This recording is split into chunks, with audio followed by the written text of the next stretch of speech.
पियो। शांति शांति शांति, हाथ जोड़ विनती करूं, धरूं चरण पर शीश। विनती मेरी सुन लियो, मेरे परम पुरख जगदीश। आओ मर्जी आपकी, मैं तुम्हारी रजा पर हूँ निहार। पर्दे में चाहे छुप रहो, पर हरदम मेरे लाल। पर्दे में रहो चाहे मोहना, मैं मन में तुझको ढाक लियो। ना मैं देखूं और को, क्षण तुमको ही देखूं। छवि प्रीतम आपकी, मेरे घट में रही समाए। जो मेहंदी के पात में लाली रखी न जाए। दया दृष्टि मुझ पर कीजिए, हे करुणा के तलधार। तुम्हारी खुशियों में खुश रहा, मन भी जोए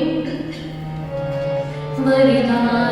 हिलाने वाले हिला रहे, पर तुम नहीं हिलने दो।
गरीब को ले हो रलाए, नानक आए गए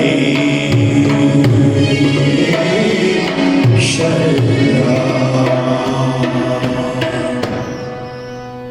प्यारी सत्संगत, गुरबानी का ये श्लोक हमें हमारा मकसद बता रहा है। मनुष्य जीवन का मकसद मोहे गरीब को लेहो रलाए, नानक आए पे शरणाए।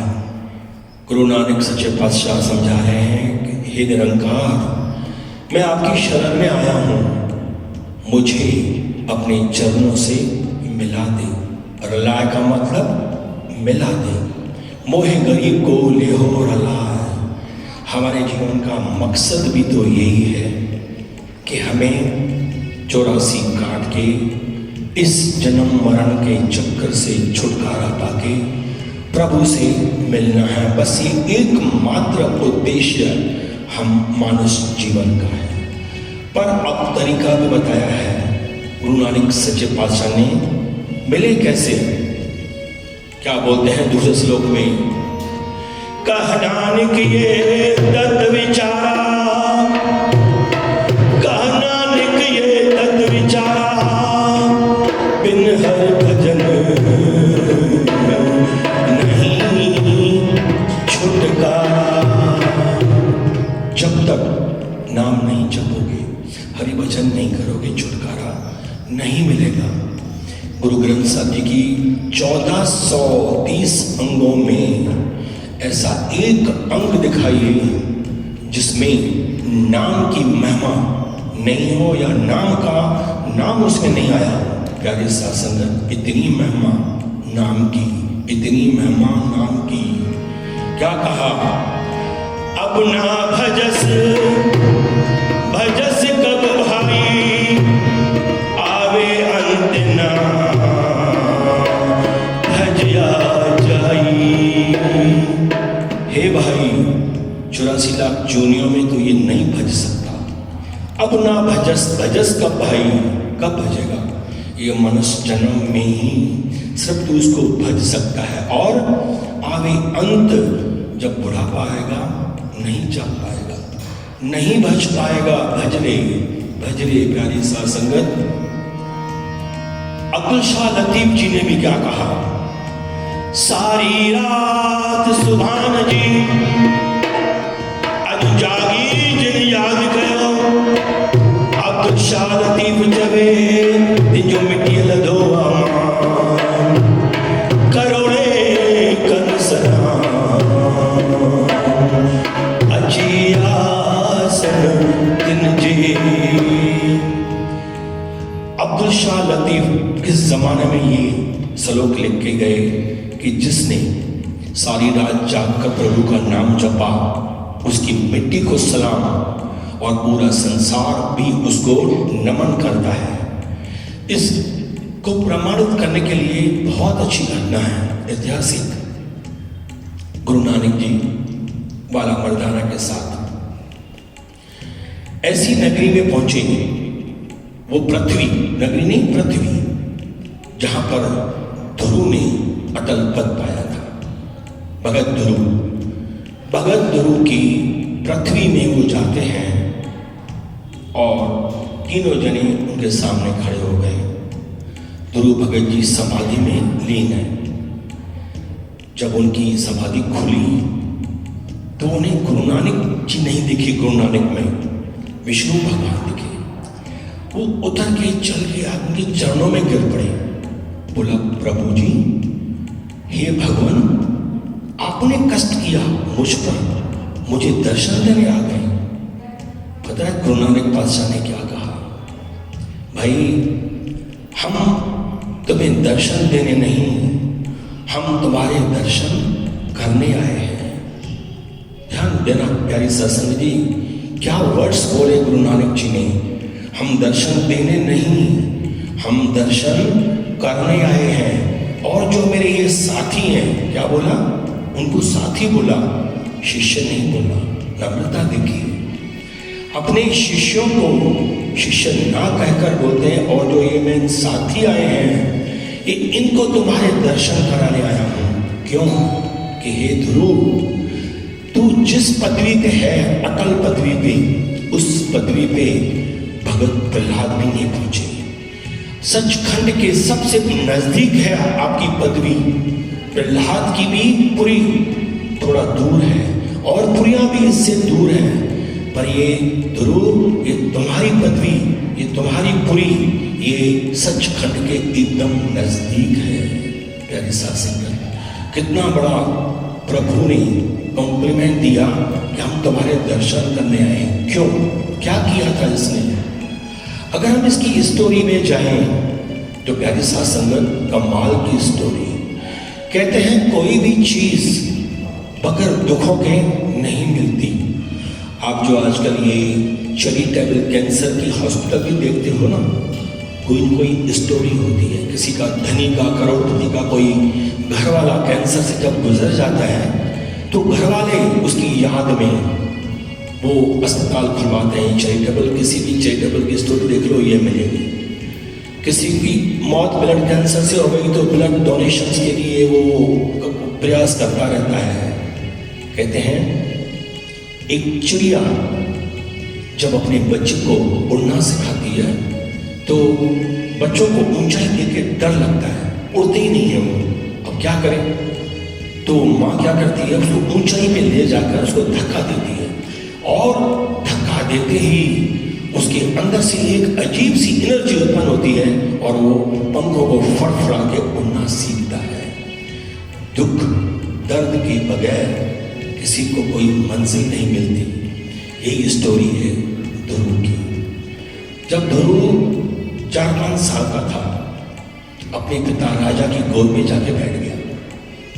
उसकी सौतेली माँ, रानी, सौतेली माँ, जो दूसरी रानी थी, उसे राजा बहुत प्यार करता था, वो आ गई। उसने देखा, उसने उसको गोदी से डांट के नीचे कर दिया कि तेरा हक नहीं है तेरे बाप की गोदी में। अगर तूने मेरी कोख से जन्म लिया होता तो तुझे हक प्राप्त होता। ये चोट खा रहा है, रो के बिलख के अपनी माँ के पास जाता है। पूछता है, माँ आप क्या रानी नहीं हो, आप नौकरानी हो? अब देखो, माँ ने सारी दास्तां सुनी और क्या रास्ता दिखाया। कहा, ध्रुव तू जिस गद्दी पे, जिस पिता की गोद में बैठ रहा है, ये कुछ भी नहीं है, ये तो आज है कल नहीं होगी। तुम परम पिता की गोद में जाके बैठ। बोला, माँ मैं क्या करूं? और रास्ता बताया, जा चुपचाप जंगलों में जाके और नाम का स्मरण कर, नाम का स्मरण कर। प्यारी साध संगत, ये उपदेश लेके 5 साल का बालक, देखो अगर हम आज की परिस्थितियों की बात करें, किसी बच्चे के साथ में अगर ये घटना घटित हो जाए, हम क्या करेंगे? अच्छा सा वकील करेंगे और अपने बाप पर एक केस कर देंगे प्रॉपर्टी का। लेकिन उस माँ ने जो रास्ता दिखाया और उसकी वजह से प्यारी साध संगत, उसने जो पदवी पाई, वो पदवी पाई और नाम की ताकत देखो आप। वो निकला 5 साल का बालक और नारद जी मिले। नारद जी ने भी उनको बहुत अच्छा ज्ञान दिया। नारद जी ने ज्ञान दिया और जाके जंगलों में जब ये जा रहा था महल छोड़ के, पिता ने रोक दिया। बोला, बेटा मत जाओ, तुम्हें राजगद्दी चाहिए, मैं आज ही राजगद्दी छोड़ता हूं। अब देखो, अब इसको राजगद्दी भी मिल रही थी और खोया हुआ प्यार भी बाप का मिल रहा है। पर इसके दिमाग में ख्याल आया, क्या अरे अभी तो सिर्फ मुझे नाम जपने का ख्याल आया है, इस एक ख्याल मात्र से और मुझे राजगद्दी मिल गई, मुझे बाप का प्यार मिल गया। अगर मैं ये नाम वास्तव में जप लूं तो क्या होगा प्यारी साध संगत? फिर क्या होगा? फिर क्या था? जप नाम तू,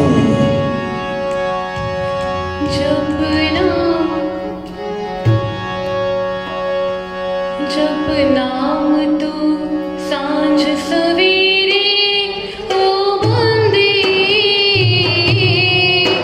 तुझो बेड़ पार थी वेंदो जीवन वास थी वेंदो जप नाम तू सांझ सवेरे ओ बंदे तुझो बेड़ पार थी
वेंदो जीवन बहार थी वेंदो जो चाहींदे पाईंदे तो तेरा दोरन जो प्यार जगत कंदो पोतो खे सलामी कंदो ही संसार कंदो ही संसार ओथी में साहिब जे तू नेड़े ओ बंदा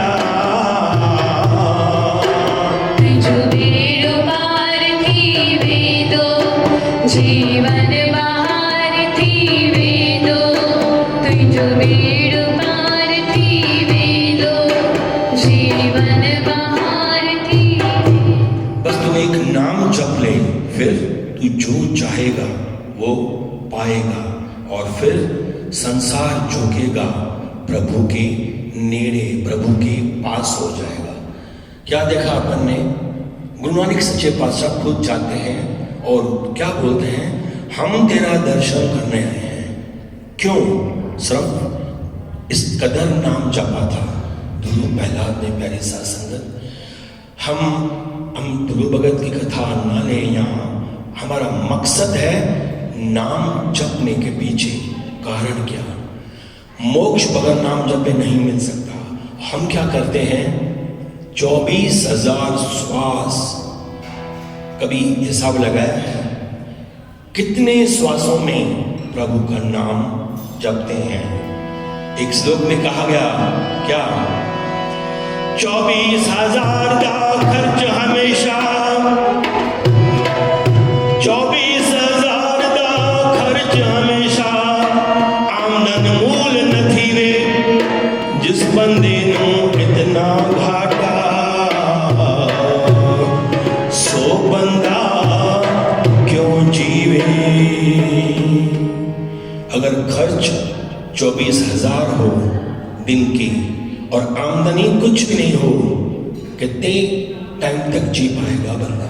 प्यारी साध संगत, अब गुरु नानक सच्चे पातशाह मर्दाने और बाले के साथ में एक ऐसी जगह पहुंच रहे हैं।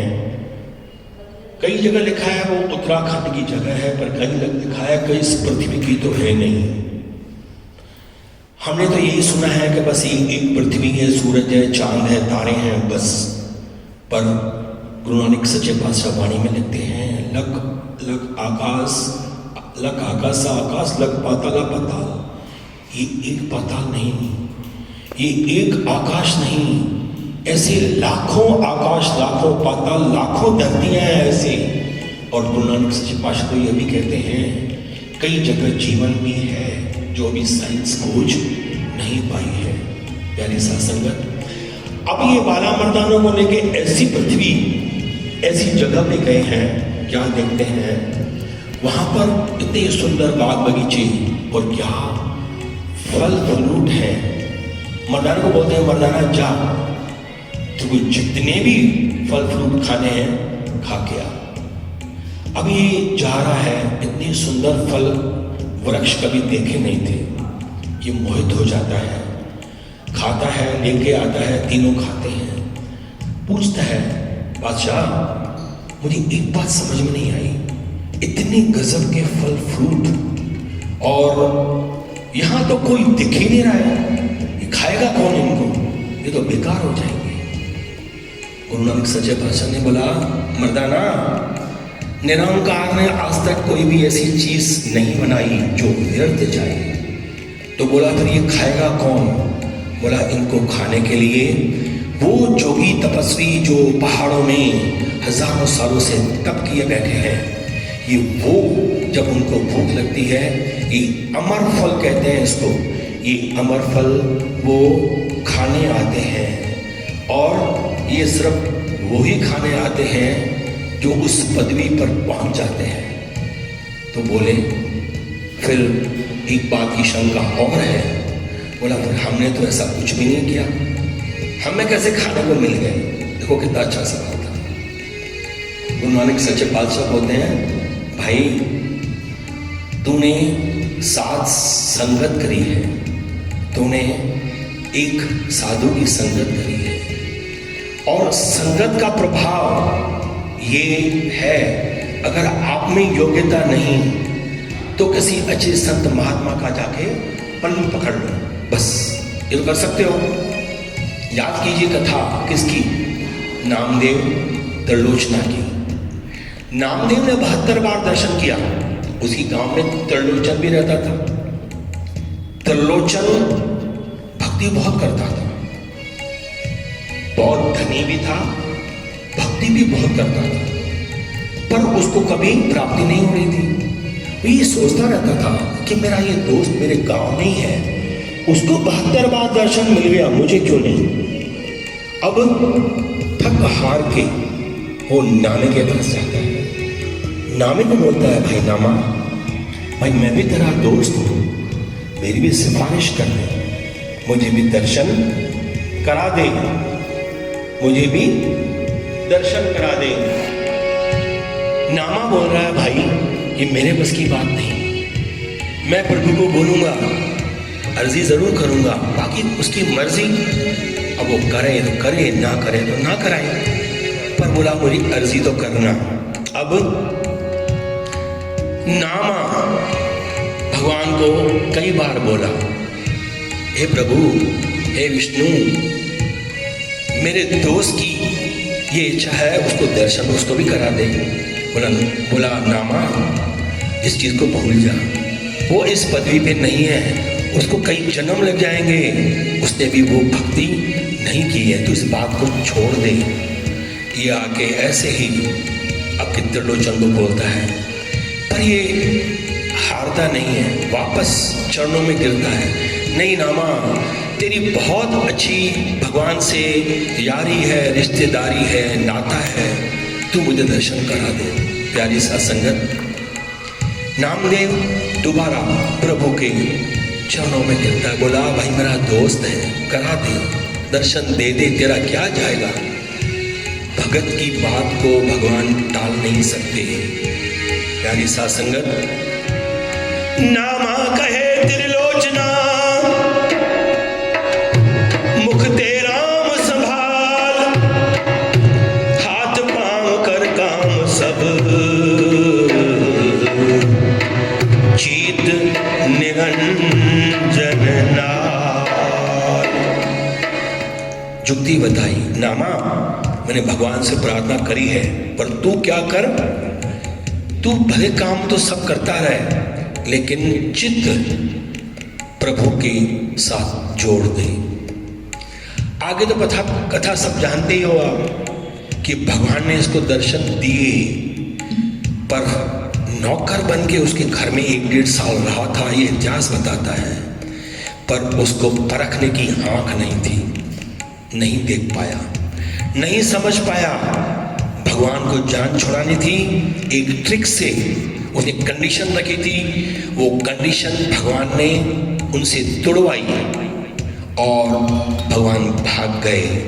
सपने में आए कि भगवान क्या बोलते हैं, त्रिलोचन तेरी कमाई नहीं थी, पर तूने एक ऐसे पुरुष का संग किया था, तूने उससे, और उसकी वजह से मैंने तुझे दर्शन दिए थे। ये रोता बिलकता वापस उसके चरणों में गिर पड़ता है। प्यारे साथ संगत किसकी, जाके नाम दे के, हे नामा मुझे माफ कर, मुझे वो आंख नहीं मिली, मेरे भगवान ने दर्शन तो दिए, मैं पहचान नहीं सका।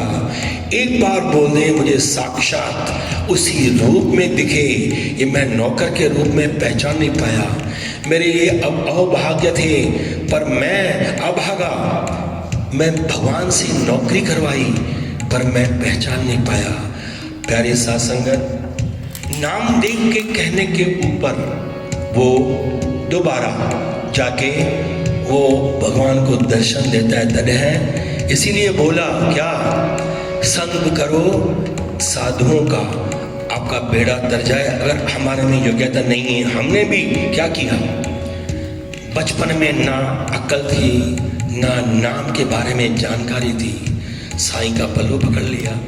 अब संग गुरने जो आस खदाई, संग गुरने जो आस खदाई, जोत जगाए जिय में मेटे उधाई, जोत जगाए जिय में मेटे उधाई, राम मिलन जी राह दिखारे, राम मिलन जी राह दिखारे, नाम जो सुर क्यों पल पल प्यारे, जीवन साँझो छड़े तो सवारे, पशुअम्मा मानुष ठारे, मानुष माँ देवता बनाए,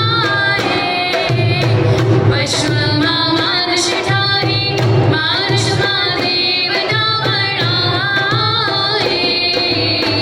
इसको प्रीत लगाए, इसको प्रीत लगाए, सतगुरु जे संग में अदियो डाढो को आनंद आए, इसको प्रीत लगाए, इसको प्रीत लगाए। अहम बात सुनिए, हमने भी संग किया, यहाँ पर इस संग की बात नहीं की गई। संग करना है कौन सा, शरीर का नहीं। प्यारी साथ संगत, हमने सिर्फ शरीर का संग किया, पर यहाँ पर गुरवाणी महापुरुष दूसरे संग की तरफ इशारा कर रहे हैं। कौन से संग की तरफ? बाबा नंद सिंह जी ने कहा, भाई बहुत सारी संगत कहती है कि मरने के बाद सदगुरु धर्मराज के समक्ष जाके हमारी बाह पकड़ेंगे और वो बचा लेंगे। एक बात कान खोकर सुन लो। कौन बोल रहे हैं? बाबा धन सिंह जी। बोला वहां जाकर ये मत कह देना कि हमने बाबा नंद सिंह की संगत की थी। मैं शरीर की संगत को संगत नहीं मानता। जिसने वचनों की संगत करी है, सिर्फ मैं उसी की गवाही देता हूँ। शरीर को संग करने वालों की मैं गवाही नहीं देता। कितनी अहम बात है प्यारी सत्संग। अब गुरवाणी बोल रही है, मोह गरीब को ले हो रलाए। हे प्रभु, हे सदगुरु, मुझ गरीब को अपने चरणों से मिला दे। अब शरीर करके तो हमारे गुरु है नहीं, गुरु नानक जी भी नहीं है, अब कौन मिलाएगा बताइए? अब कैसे मिले? प्यारी साथ संगत, महापुरुष और ये गुरवाणी हमें बार बार खोल के समझा रही है कि संगत ये नहीं, और संगत करो गुरु के वचनों की। जिसने भी गुरु के वचनों की संगत कर ली, अर्थात जो गुरु कहे वो मान लो। गुरु को मानो, गुरु को मत मानो, गुरु की मानो। हम करते हैं उल्टा, हम सिर्फ और सिर्फ गुरु के चरण पकड़ के बैठ जाते हैं। एक गाड़ी में लोग गए अमृतसर देखने, हरमंदिर साहब का दर्शन करने। अमृतसर के आउटर एरिया में पहुंचे तो हर कोई राह पूछता है वहाँ के रहने वाले से, भाई साहब ये हरमंदिर कहाँ जाना पड़ेगा? बोलते हैं भैया ऐसे जा, फिर ऐसे जाना, फिर सीधा जाना, फिर यूं जाना। अब ये कार में से उतरे चारों और इसके पकड़ लिया उस आदमी को। अरे भाई वाह, तूने रास्ता बता दिया, ये किया वो किया, और पकड़ के बैठ ही गए। अरे भाई जाओ। बोला नहीं साहब आपके धन्यवाद, आपका ये वो, उसको पकड़ के बैठ गए। अब वो बोलते हैं भाई अगर तुम मुझे पकड़ के बैठ गए तो वहां पहुंचोगे कैसे? यही हालत है। गुरु भी यही तो कह रहे हैं, अरे भाई जो मैं कह रहा हूं वो जब तू तो हमारे चरण ही पकड़ के बैठ गया, दबा रहा है, चरण पकड़ रहा है, हमें माथा टेक रहा है, हमें सब कुछ कर रहा है, कोई फायदा नहीं। एक पत्नी थी, अपने पति से बहुत प्यार करती थी। उसका पति गया फॉरेन। अब फॉरेन में अरे मोबाइल फोन तो होते नहीं थे।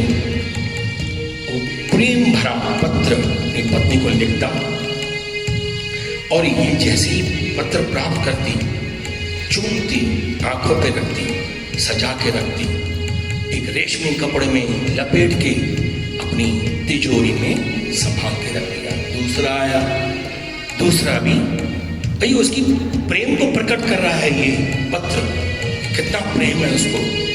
वो रखती गई, ऐसे करती गई। 1 साल बाद पति आता है, वो बोलती भाई धन्य है आपने मेरे को इतने सारे पत्र भेजे, मैंने देखो क्या संभाल कर रखे हैं, कितनी प्रीत है मेरी आपकी। बोला भाई जो मैंने तेरे को काम लिखे थे वो किए? बोला भाई मैंने तो पत्र पढ़े। बोला फिर क्या किया? बोला मैंने इसकी पूजा करी, रखा संभाल के। अब आप ये बताओ उस पति को खुशी होगी? जो काम उसने बोले उसने पढ़े ही नहीं, और वो खुश हो रही है कि मैं आपको इतना याद करती थी, इतना प्रेम है। अब हमें इस बात पे हंसी तो आएगी, पर प्यारी सत्संग हमारी दशा भी सेम यही है। गुरु ग्रंथ साहब में ये पत्रे हैं गुरु के, एक एक सुफे पे, एक एक अंग पे शिक्षाएं हैं। ये लिखा है क्या करना है। हम पढ़ते भी हैं पर करते ही नहीं है। वो तो पढ़ती नहीं थी, हम पढ़ के यहाँ से और यहाँ से निकाल देते हैं। प्यारी साथ संगत, गुरु की माननी है, गुरु को नहीं मानना। गुरु को मानने से क्या, अगर गुरु की नहीं मानी। गुरु को मानने से क्या, अगर गुरु की नहीं मानी। गुरु के वचनों की कीमत किसी में ले नहीं जानी। गुरु के वचनों की कीमत किसी ने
बात नहीं मानी तो तेरा जीवन बेमानी, और अगर बात मान लेंगे तो क्या होगा अद्भुत।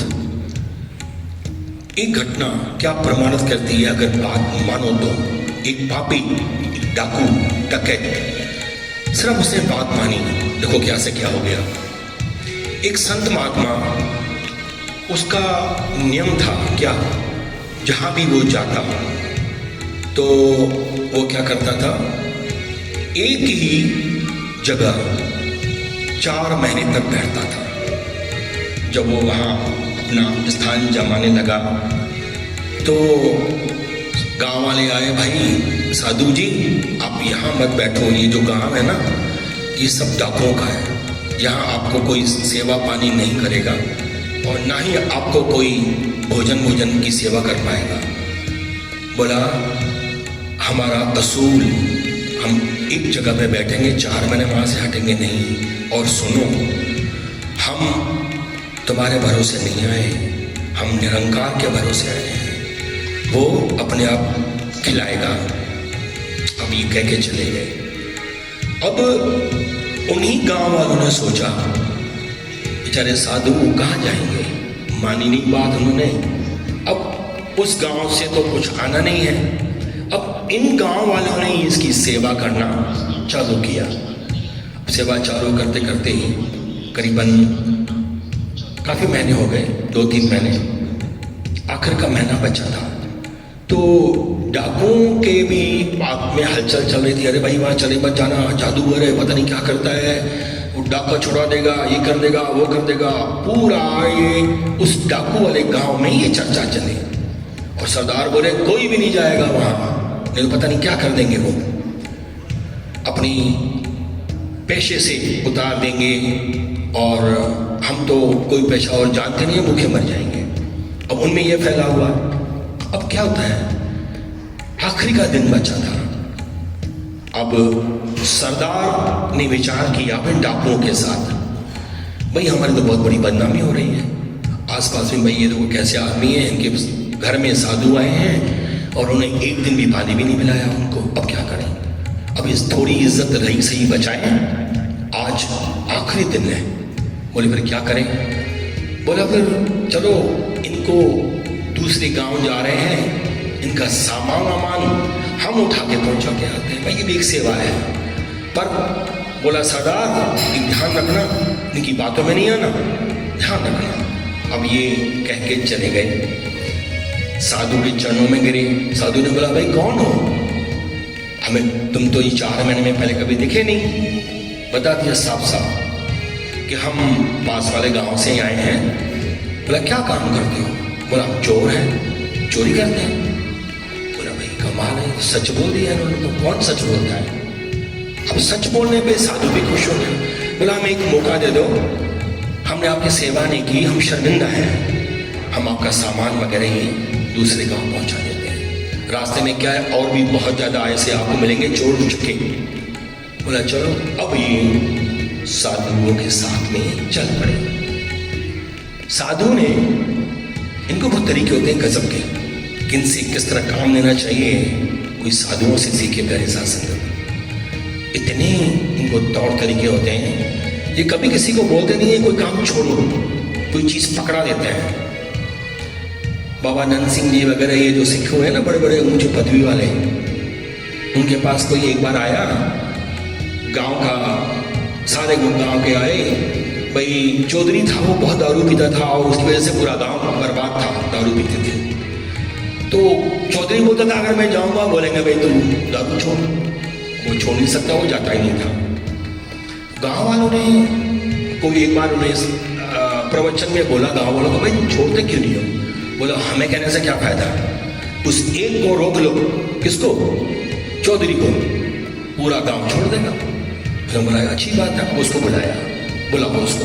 वो रोते पीटते आया, पहले बोलता है घुसते ही साधु दारू कहेगा मैं नहीं छोड़ूंगा, उसके बाद कुछ भी बोला मैं करूँगा। उसने बोला कोई बात नहीं, तू दारू भी पी ले, तो और कुछ करता है वो भी कर ले, मेरी एक बात मानेगा। बोला सुबह 4 बजे उठाकर अमृत वेले में बस खाली ये गुटखा पढ़ लिया कर 10 मिनट का, जब पीसा पकड़ा दिया। और उसके बाद वो बोलता है मैं दारू पीऊँ? हाँ, जितना चाहिए पी लेना, जितना चाहे कुछ भी, और वो कुकर्म पाप कर लेना। अब ये खुश हो गया, ये कोई बड़ी बात नहीं है, 4 बजे उठ के इनकी बात मानूंगा, ये भी खुश मैं भी खुश। सारा गांव बोलता है साधु को, साधु ये आपने तो उसको परमिशन दे दी। बोला देखते जाओ देखते जाओ, एक बार जब ये उठेगा, ये अमृत होने का अमृत अंदर घुसेगा तो जहर की जगह बचेगी नहीं।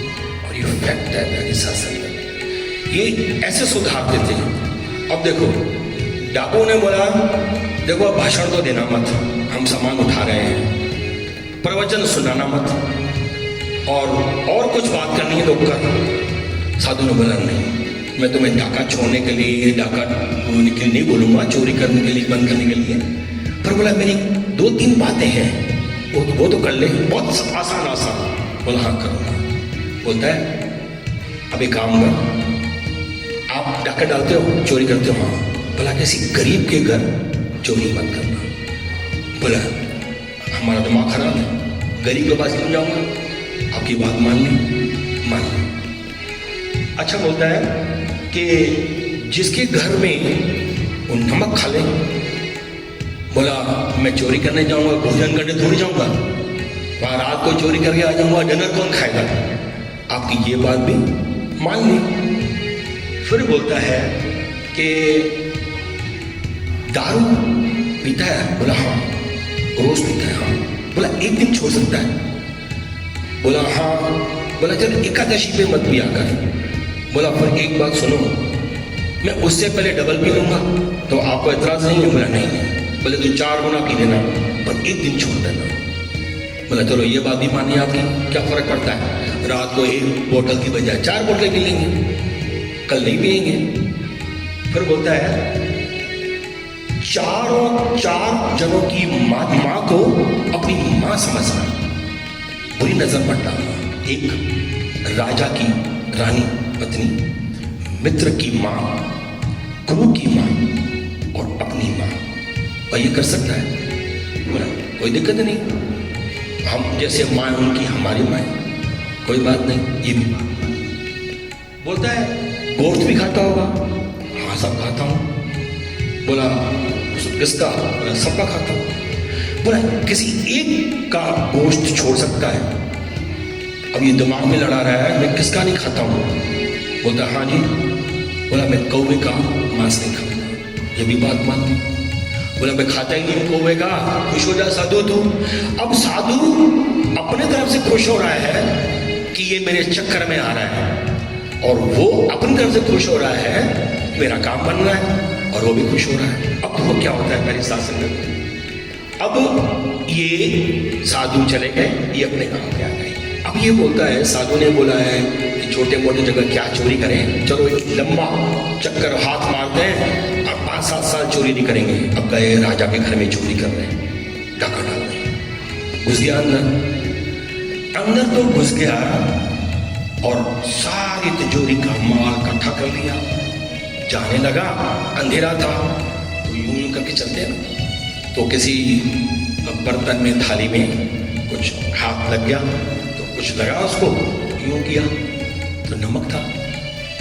अब ये चूरन था, नमक था। अरे भाई फिर को ध्यान में आ गया। बोला मेरे को तो गुरु ने बोला था भाई जहाँ नमक खाए, तो मैं चख लिया, वो पोटली भी छोड़ दी। अब एक जो छोटी रानी थी राजा की, वो उठ के सब देख रही है कोई चोर तो है पर अट्टा खट्टा है, ये है जवान है। अब ये इसके नजदीक आती है, घबरा गया। बोला घबरा नहीं।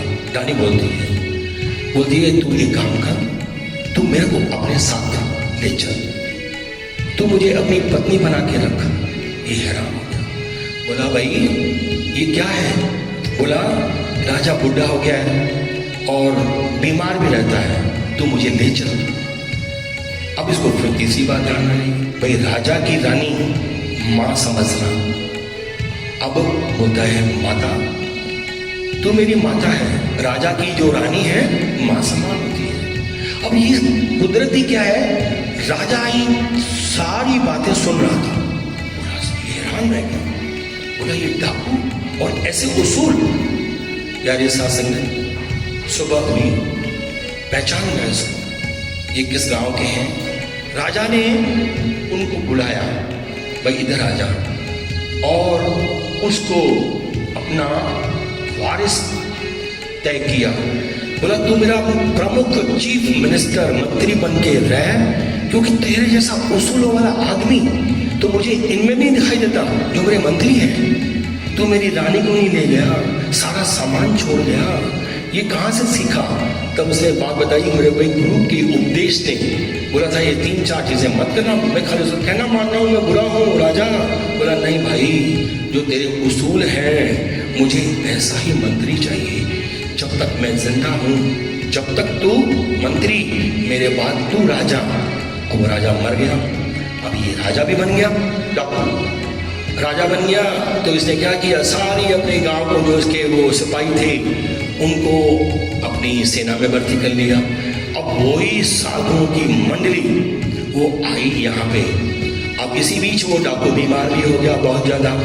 किसी पीर ने बोला भाई इसको कौवे का मांस खिलाओ तो ये जिंदा बचेगा, और नहीं तो ये जिंदा नहीं बचेगा। और फिर इसको चौथी बात ध्यान में आई, तो फिर बोला भाई तुम क्यों नहीं खाता। बोलता भाई मेरे को एक साधु को मैंने वचन दिया है, तो वो साधु वहीं था।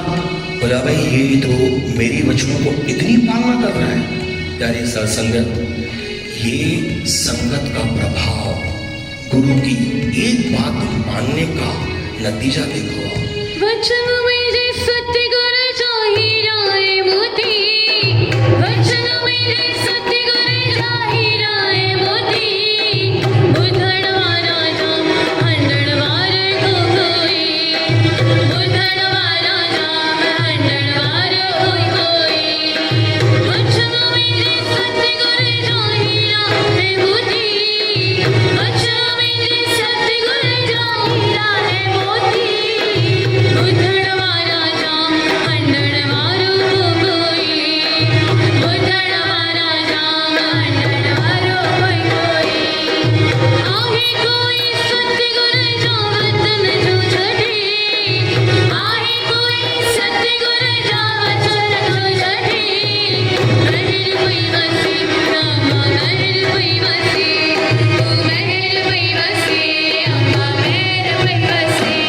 ओ संगत मथा सत्य गुर जी महर पई वसी, संगत मथा सत्य गुर जी महर पई वसी। ओ रहम प्यो वसी रामा रहम प्यो वसी, रहम प्यो वसी रामा रहम प्यो वसी।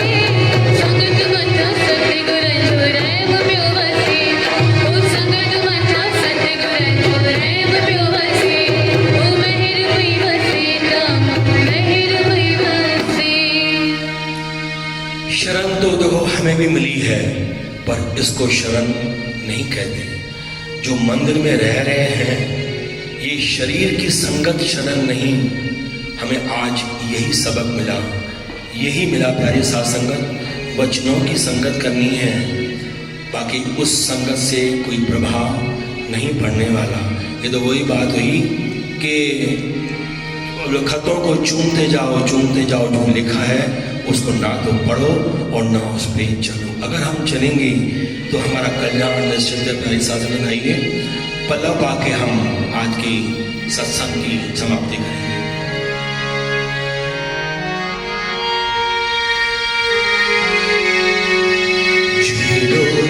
जो ना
की जय, सतगुरुदेव भगवान की जय, माता लीलावंती साहेबन की जय, माता वसी देवी साहेबन की जय। आयो लाल सभई छो झूलेलाल। धर्म की जय हो, अधर्म का नाश हो, प्राणियों में सद्भावना हो, विश्व का कल्याण हो, विश्व का कल्याण हो, विश्व का कल्याण हो। हरि ओम। शांति शांति शांति।